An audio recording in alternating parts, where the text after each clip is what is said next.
I'm Jessie Rothschild, and this is Finding Fire Island, Season 2, Episode 2, Heated Rivalries. We're diving into the long-standing tension between the Pines and Cherry Grove, and asking a bigger question: how did the Pines become gay? To find out, I spoke with the niece of one of the area's earliest settlers, back when the Pines was just sand dunes and ocean. My Pines origin story is growing up there since maybe 2 years old. I'm 69, so I've been going out there for a really long time. Lorraine's family history in the Pines goes back almost 100 years. My great-aunt and uncle were one of the first inhabitants out there. They started going out. My great-uncle was there in 1928, and my great-aunt went out there in 1930. And they were campers. They used to pitch tents, and they would camp on the beach. Before boardwalks or even electricity, a group of friends were just hanging out here. Those friends included Lorraine's aunt and uncle, Alice and John Thorp. They were hikers and campers, very bohemian. They were out there by themselves, so they saw no need to wear clothes. So they were nudists, although my great-aunt hated that word. She said, "I'm not a nudist, darling, I'm a naturist." So, but she was a nudist. She didn't wear clothes. Lorraine inherited her Aunt Alice's diaries, documenting life on the island. She talked about getting out to Cherry Grove with her friends, because that was the only place where there was a ferry. And as soon as they got off the boat, they walked east on the beach to where the Pines is today, which is where they really liked to camp because there was a cranberry bog there. And the cranberry bog always ensured that there was fresh water. Even in the hottest summers, they could always find fresh water in that cranberry bog. And they used to bathe in it to get the salt off of them. And what about Cherry Grove back in 1930? What was going on there? Cherry Grove was a happening place. I mean, there was a grocery store, and there were, so there was a post office. There was civilization, basically. As we covered extensively in Season 1, Cherry Grove began in the 1800s as a fishing village for Sayville families across the bay. In 1949, everything shifted. A theater opened, the Cherry Grove Community Theater, and word started to spread through the underground Broadway community. This was a place where you could perform and be openly gay, at a time where saying the words "I'm gay" was unheard of. That's why Cherry Grove is the oldest gay and lesbian town in America. But then there came the 1938 hurricane, and that completely trashed Cherry Grove. I have pictures of that, too, of just total devastation. That changed my great-aunt and uncle's days of camping in tents to building shacks, because now there was all this free lumber on the beach. The wood that blew over became the framework for their first makeshift homes. This hurricane devastated Cherry Grove, and with it, an early lesson. This place is fragile. Everything here can vanish in a single storm. Therefore, the friends learned how to protect what they had. They had a big whiskey barrel, and they would fill it with kerosene lamps, cutlery, plates, camping utensils, and then they would sink that whiskey barrel in the sand and cover it over, and they knew where to find it. And that meant that even if the shack blew down during the winter storms, they'd come back, they'd find their whiskey barrel, and they'd dig out their stuff, and they'd start again. Cut to 1950. The Pines doesn't even have a name yet, though some call it Lone Hill, after the old Coast Guard station. One day, Aunt Alice read the paper. A real estate company called Home Guardian has bought the land they'd been squatting on. They're selling them for real houses, at least twice the size of those in Cherry Grove. The price? $265. That's around $3,500 today. And just like that, Cherry Grove's younger, sexier sister is born. Her name? The Fire Island Pines. Yes, I arrived in July 1955, and the first season I stayed in Cherry Grove. The next season, I already had a friend that rented a house in the Pines in 1956. The house is still there. Bob Rose Levine is a Cherry Grove legend. At 93 years old, the Guinness World Records named him the oldest still-performing drag queen. But what many don't know is he was boots on the ground watching the Pines come to life. I walked over there in 1956. There were no houses around there. There were shacks, just like there were in Cherry Grove. It was like a fishing village.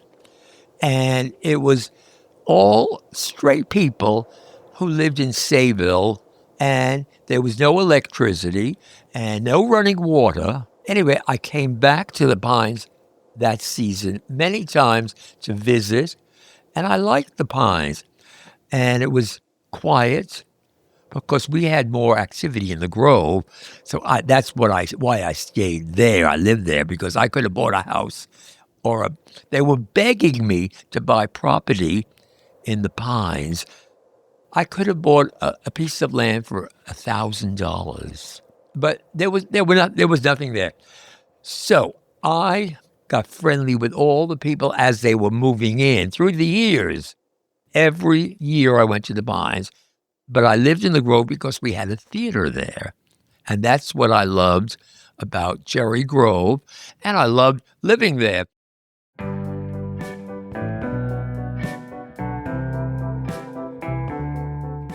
As straight families began snapping up beach lots, one woman saw an opportunity in the Pines' pristine harbor. That woman was Peggy Fears. Peggy was a Ziegfeld Follies girl turned Broadway producer, a chic lesbian, and already a familiar face in Cherry Grove. But while the Grove was certainly mischievous fun, it didn't quite have an entrance. It just had a pier. The Pines had a harbor, wide, glamorous, and theatrical. So Peggy Fears built a hotel and restaurant to surround the harbor, where she could entertain Broadway and Hollywood friends. She set the stage. I understand that her girlfriend, Teddy Thurman, named it the Botel originally. Pines historian Christopher Rollins. And Teddy Thurman, she was fabulous too. I mean, they were both just glamorous lesbians. And Teddy Thurman was a weather girl for Monitor Radio. And she would go on to the radio and say things like, "Today's forecast will be sultry." But Teddy Thurman was the one who named it the Botel because people would just drive in with their boats, spend a few hours at the bar, maybe crash overnight, and then be on their way. Just 2 years later, the Botel burned to the ground in a Memorial Day fire. Peggy rebuilt it out of concrete cinder block, which explains a lot if you've ever spent the night there. So they all had a little more taste, New York taste. They were sophisticated. They were smart. They knew what to do for the future. Rose Levine. The Lichtensteins, the Salmons, these straight couples lived in New York. They had a lot of money, but they loved being in the Pines with the gay people because the activity was what they enjoyed, and yet they were straight. They had money, they donated, they built this, they built that. So eventually, the houses were being built. They were large. Then pools came in. It's like Capri, people come from all over the world to go to all Fire Island. But the Pines has a special kind of atmosphere that the other communities don't have. We love the Grove, but Pines is special. The Pines was special and drawing more Cherry Grovers who didn't want to be called blatant homosexuals. So while the Grove was playful and kitschy, the Pines appealed to those who wanted bigger houses, modern design, and above all, discretion. A place where you wouldn't be outed by your address. A little more elegant and higher end, more educated people, they went to the Pines. So if you felt comfortable, you went to the Pines. But if you didn't feel comfortable, you didn't go there. The divide quickly reinforced classism and body politics that still echo today. I felt comfortable. I had all friends there. I went to all the fashion shows. I went to dinner. I went to visit people. I met people out there. More of my friends were in the Pines than in the Grove. But I lived in the Grove because I bought a house already. But yes, everybody says, oh, the Pines are they're snobs. Yes, they were, because they had better taste. They built bigger houses. And now it's sort of leveled out because it's a different generation, 2 generations later.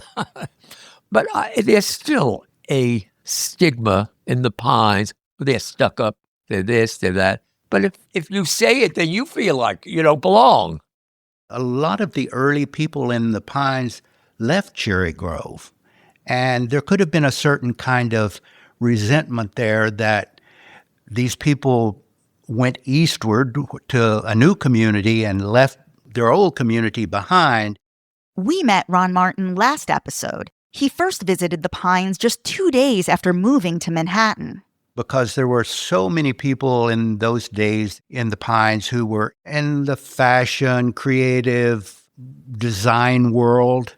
And I think the ones who left wanted to build new houses that were bigger, that more reflected their style of living.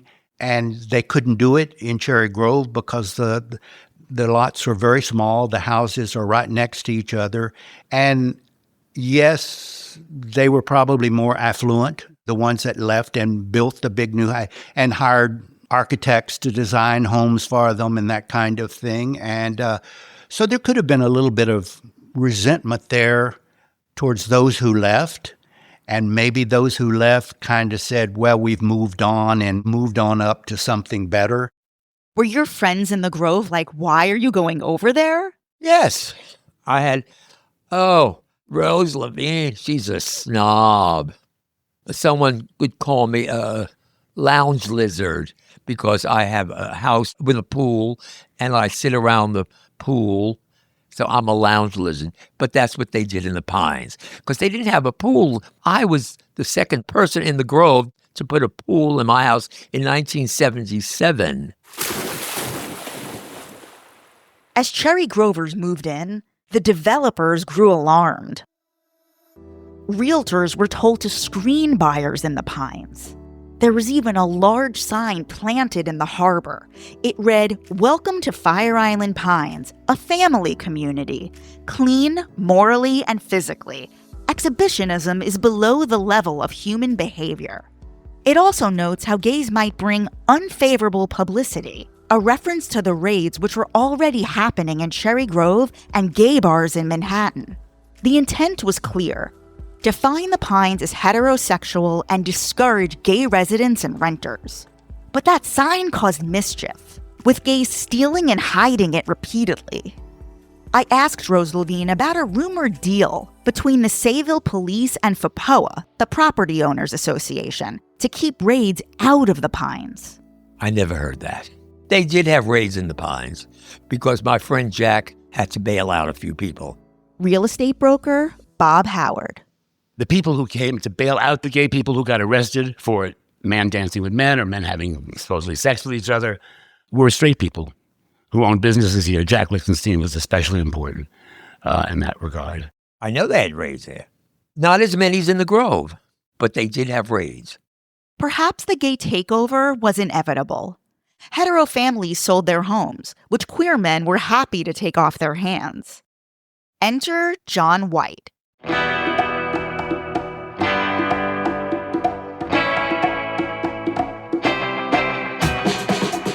A handsome model and entrepreneur who buys the properties along the harbor from Peggy Fears. A few years later, he'll begin tea dance at the Blue Whale. John Whyte is the most influential figure in Pines history. Would we describe him as a very picky gay?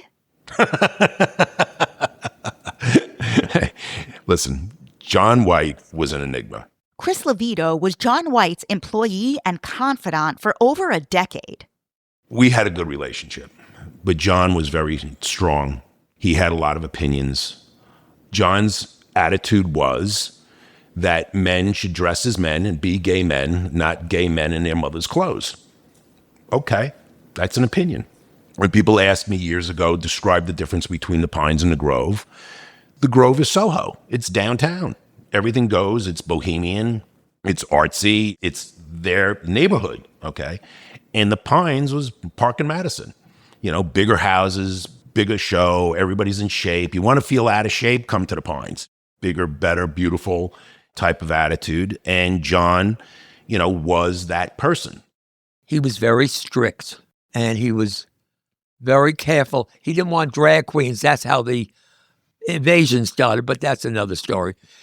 In the 50s already, we had parties, but the parties were a hat party, a high heel party, a cowboy party, a jewelry party. So it wasn't drag, but it was a suggestion. You wore earrings through a party. Everyone wore earrings. You wore a high heel. But that was the beginning. So it was at different houses. Every Saturday, someone else would make a party. And the whole community, maybe there were 60 people, 100 people that we knew. So that's how it started.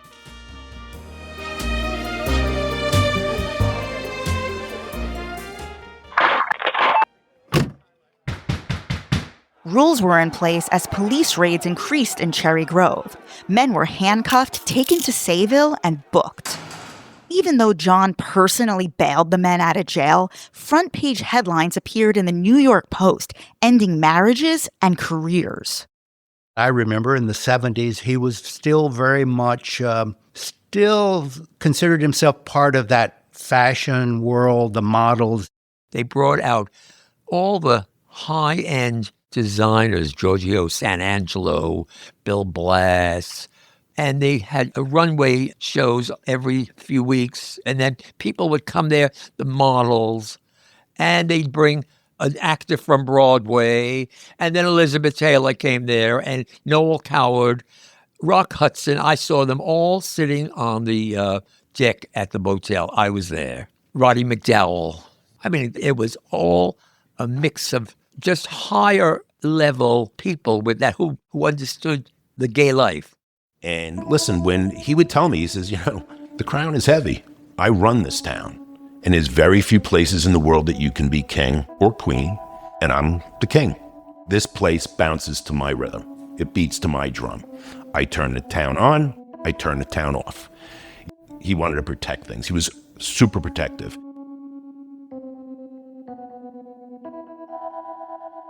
He always had a vision of what he wanted the Pines to be in terms of the commercial district downtown. He did exert a great deal of control over, in some ways, the style of the Pines. And from what I remember, John was not a fan of guys in drag. He didn't want the Pines to become that. And he always saw the Pines as different from the Grove that way. And so, I mean, that was the origin of the invasion story, is that he really didn't want guys in drag coming into his businesses and changing the feeling of the place. He was a complex individual. He came from the Midwest. He was a model. He was gay. His father was not happy about it. He was down in the Grove. He came to the Pines. He understood that there was a place for sale. He was looking at the Cultured Elephant to buy. He met the ladies that were owning the Blue Whale and partnered up with them, and then eventually bought them out. And he was a visionary. He was a Renaissance guy. He was an amazing human being. He taught me a lot. Even when he would go to places and he would say to me, I know the people don't like me. There's a group there that don't like me, but I'm going to be polite no matter what. And, you know, I miss him. He was an exceptional person. He was difficult. He was absolutely difficult, but he would listen. All the tension between the two communities boiled over in 1976, when John famously refused service to a Cherry Grove resident in drag. The result? The annual invasion of the Pines, a clear rejection of the transphobic respectability politics at play. And so, a pattern emerged: let loose in Cherry Grove, button up back home in the Pines.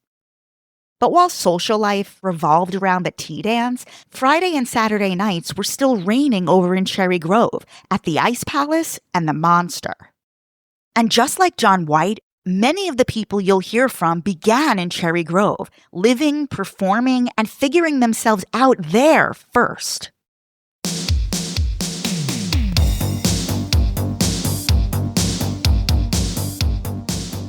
So, in 1981, I had a really sucky job. I worked for an insurance company and I hated every minute of it. And a friend of mine said, let's go to Fire Island for a week. And of course, we were both gay and we were like, let's go to Cherry Grove. This is Kyle Merker, a Pines firefighter for over 30 years. And actually, the truth is, I never left. I called in, I quit my job, I got a job on Fire Island. Hey, I was 19. You know, it was like, it's okay to be that spontaneous when you're 19. In fact, 19-year-olds should be that spontaneous. And I ended up in Cherry Grove. So there I am, I'm 19 years old, and I go up and I ask them if they would give me a job, and they say yes. And I had no idea what I was getting into whatsoever. I had never been in a gay environment, that gay of an environment before. I didn't quite know what to make of it. I was shy. You know, everybody in the Monster had a drag name, whether you wanted one or not. So, like, everyone had these names, you know. There was Lady E. I loved Lady E. She was great. There was Lady Fair. You know, everybody had these names. And because I was so innocent, they called me Kylie Cranshaw from Keatuck, Iowa, which isn't true because I'm from Queens. But, so that was kind of my girl name while I was there. And the place was hopping. It was one of the most exciting places I have ever worked in my life. As a matter of fact, there we would do a couple of hundred dinners on a Saturday night. People would come from all over to eat at the Monster. It was that good. Historian Varun Rampersad. The most spectacular thing they provide is the underwear party. That is a massive draw for the boys in the Pines. And no matter what they tried in the Pines, they could never break the stranglehold that the Ice Palace has on the underwear party on a Friday night. So why can't the Pines break that stranglehold? Because like everything on Fire Island, it's a ritual. Just as everyone drops everything for tea at 6, Friday night means one thing. You go to Cherry Grove and you're mentally prepared to leave your clothes at the door. It's got everything that they want there. There's a process the boys all go through for how they prepare to leave the house, and they get there, whether they're walking or if they're taking the water taxi, whether they're going to leave their clothes in the bag or they're going to go essentially ready to party. You know, the back room at the Ice Palace is, you don't say notorious, but you know, you go in there, people go there, the Pines boys go there to behave badly. You know, I know a couple who go there together to have sex with other people while one gets plowed, the other one's holding his hand, which is kind of, you know, weird, you know, and it's like, you know, they go there to behave badly. They're not there for the music, trust me. Pines real estate broker, Bob Howard. And that's how I feel about Cherry Grove. It's like getting out of town. That's all. I mean, it's nice. It's great. It's busy. You come back to the Pines and it's a sleepy little village at 11 or 12 o'clock at night. And thank God for the Grove, you know, because the Grove is fun. The Grove is fun. The Pines is also fun, but it's a different kind of fun. It's quiet fun. We just had all these characters, and I had never been exposed to that before. You know, there was this guy we called Lady Aaron. He was about 700 years old. He had a beard that would put ZZ Top to shame. He looked like he just woke up in the gutter, and he was our water boy. It was amazing. And it was amazing for me as a kid just coming out to be submerged in that culture. And we worked hard. 12-hour day was a short day for us because we showed up, we set up the restaurant, we got everything ready, we whipped the butter, we whipped the cream, served the tables, and then we cleaned up, and then we did all the laundry at night. So we were there for a long time. We made a lot of money. I went to NYU. I made a third of my tuition in 3 months. It was great. So every time I go to the Grove, I say, the Grove put me through college, the Monster put me through college, and I wish they would open it again. What was your first impression of the Pines boys at the Monster? I remember everyone called them the Pine Clones instead of the Pine Cones because they all had the mustaches and the shirt, and that was the thing at the time, and I never really understood any of that. But the Pines residents would, of course, come into the restaurant all the time, and they were handsome. They were handsome. So you kind of knew everybody fit in their mold in those days.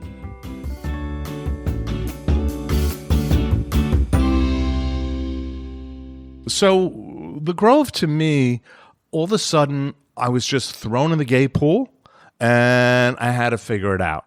I wasn't one to have a lot of sex, and I think that saved my life, because the next summer, everybody started dying. So I basically, I'm alive from that period. There's only, I know of one other person. Oh, no, I know of two other people who's alive from that first summer or my whole time at the Monster. So, we went through a lot, together.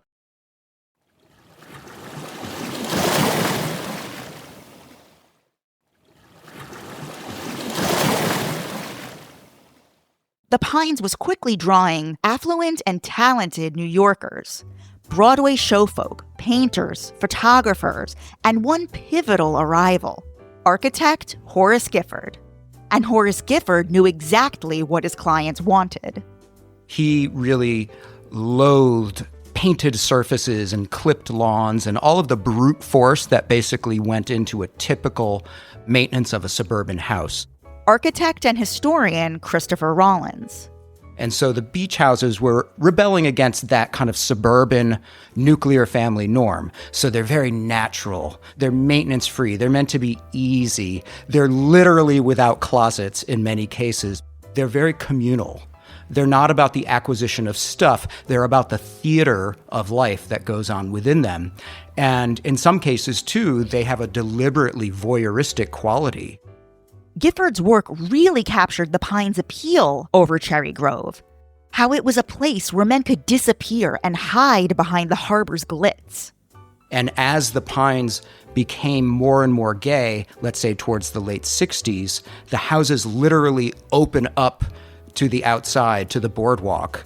And it's all about that kind of come hither stare where the houses literally become glass walls that invite prurience, invite curiosity, invite community friendliness, and sort of chance encounters. And so that's really, a lot of what makes for a Barbie's dream house in the Pines. I just started knocking on doors of the houses I liked the most. About a dozen houses that really just spoke to me. And people were incredibly welcoming. When you're a twink architect, they just say, come on in, the whole house is at your disposal. So I started knocking on doors and I said, who designed your house? And they all said, Horace Gifford. And I said, who? And they said, oh my God, I've got stories about him. First, they would talk about how talented he was, but very quickly it would segue into very naughty stories about how he was gorgeous. He was blonde, he was tall, he was muscular, he was tan, he had a swimmer's build. And he got his first clients the old-fashioned way by sleeping with them. And so, as you can see, there's just sort of this great melange of talent and cunning and ambition and salaciousness that made him an irresistible way for me to illuminate the history of the Pines. I wondered which homes have the best stories. He immediately said Arthur Erickson's right on the ocean. It's nicknamed Lincoln Center in the Pines, with a retractable roof over the living area and a retractable ocean-facing wall in the back. One of the most legendary parties was had there. For his housewarming party in 1977, he filled the double-height living room with silver and gold balloons. The entertainment was Roberta Flack, as one does.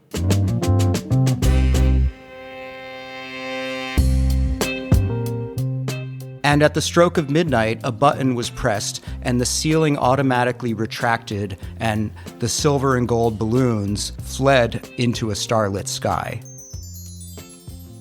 They really had a knack for spectacle. And that's another one of those houses where you look at it and it is wildly impractical in many ways. But to me, that's a feature, not a bug, because so much of living out in the Pines was just getting away from all the conventions that were sort of forced upon us. And part of that is just being whimsical and a little bit glamorous and a bit camp even at times. There's one place on the island everyone knows, a little house on the bay called Reflections. Think a Dynasty meets Miami Vice porn lodge. Well, it's interesting architecturally for its sort of Alice in Wonderland batshit craziness. I mean, originally it was built out of redwood, but the owners, Gloria DeMann and her husband, had the whole place slathered in a shade of paint that I call cocaine white, and filled it with these giant white ceramic palm trees and giant camels outside that were modeled after the Shah of Iran's villa. It just screams sort of 80s excess in a way that I'm sure at some point people would call dated and rolled their eyes at. But enough time has passed where it's just like a wonderful, campy adventure.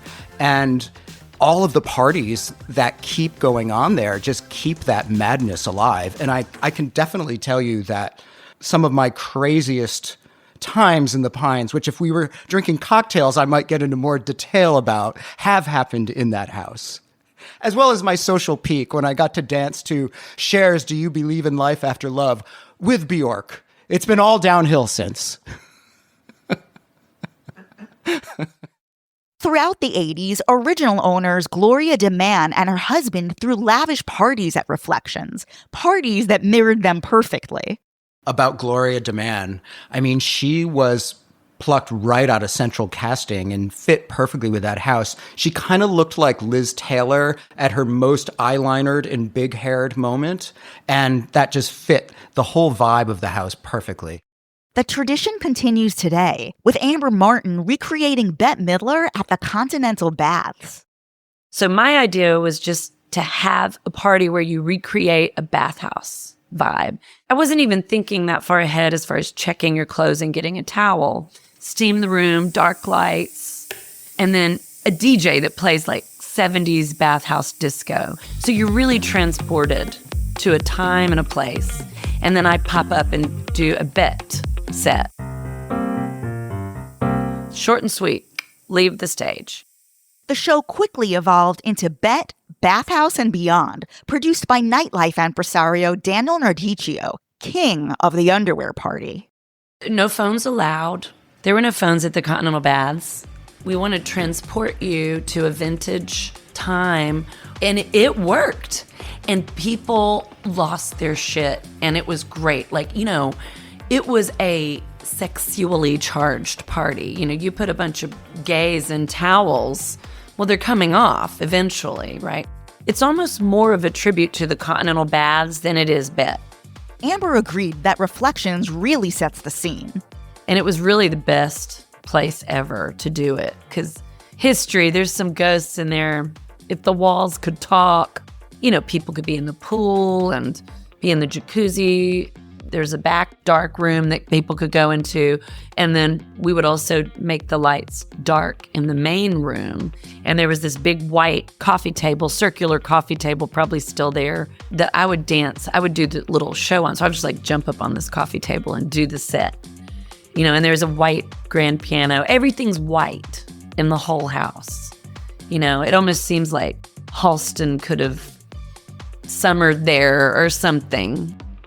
The party is another example of different generations mixing together in the Pines. I've had old men come up to me in a towel at the party and say, "Thank you so much for doing this. We need this. No one does this, you know."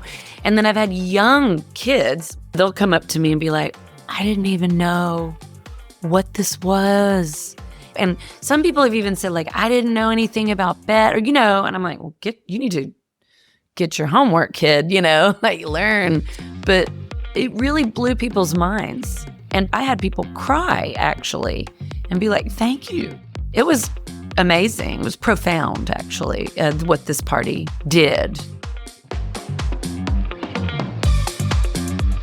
One of the most popular homes in the Pines is simply known as the Calvin Klein house. The Calvin Klein house has a really incredible and layered history. What a lot of people don't know is that it was originally built for a straight couple with several children, even though on the surface they presented as, nuclear family. They were quite countercultural in many ways.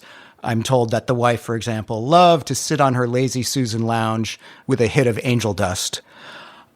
They did not last very long. They divorced, sold the house to Calvin Klein in 1977.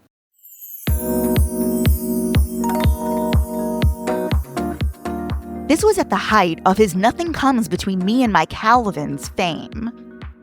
Andy Warhol even details one weekend hanging with Calvin and David Geffen in his diaries. He then bought the lot behind it and brought Horace Gifford back in, the original designer, to design a pool, a gym, and quarters for the, quote, pool boy.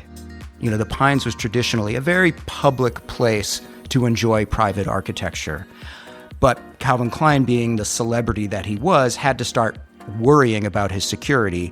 And it was real for him because in 1978, his daughter Marcy was actually kidnapped. And so it does take on a much more enclosed vibe than most houses that one would find out there at the time. Fast forward about 6 years, 1985, Hurricane Gloria hits and basically rips off the entire front of the house. Calvin rebuilt it, but very soon afterwards sells it to David Geffen, the record producer. And not only that, but he left the Pines, he married a woman, and went to the Hamptons, which I don't have any confirmations, but you can imagine that that would be a logical action for someone running $1 billion company, watching gay colleagues die all around him, and thinking, perhaps I should present a more heterosexual face to the world if I'm running this big company and want it to succeed. The house has been sold several times over, but it will forever be known as the Calvin Klein house.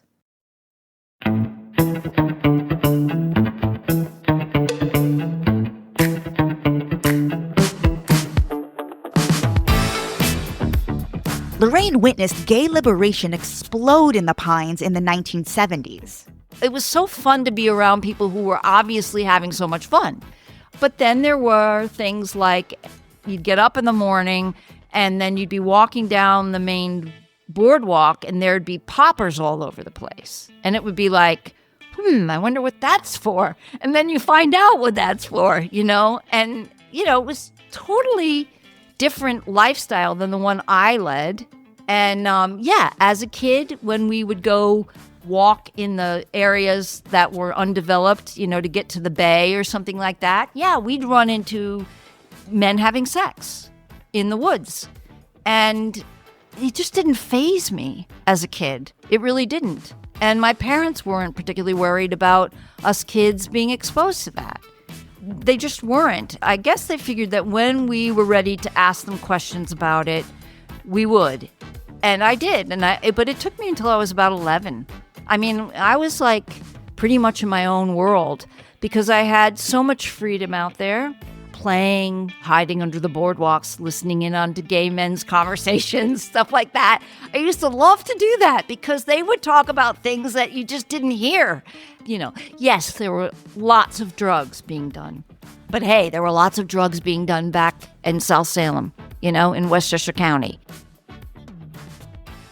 In the end, the story of how the Pines became gay starts the way we began this episode, with Lorraine's aunt and uncle, Alice and John Thorp. They saw what was happening and didn't resist it. They embraced it, helping the Pines become a place by gays for gays. My great-uncle John was the first president of FAPOA, and then Alice was on the board. She was elected to the board.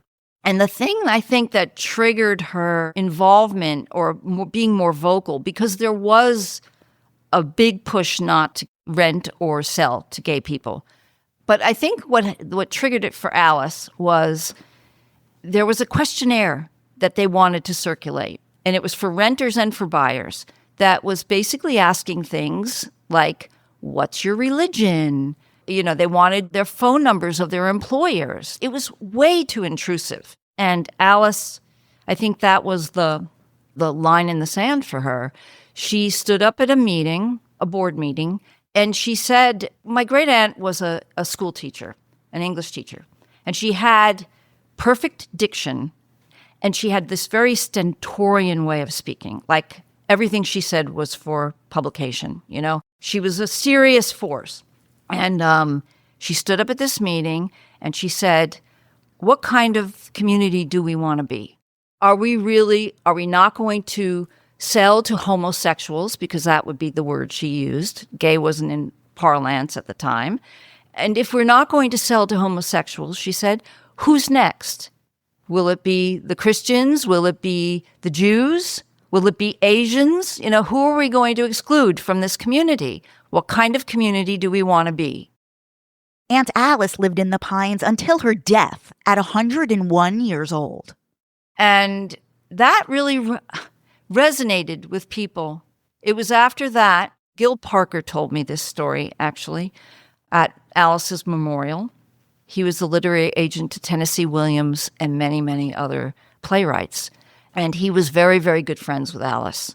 He told me it was at that galvanized things. He came up to me and he told me exactly what I just said to you. And he said it was at that point that the tide shifted for the LGBT community, that speech that she gave.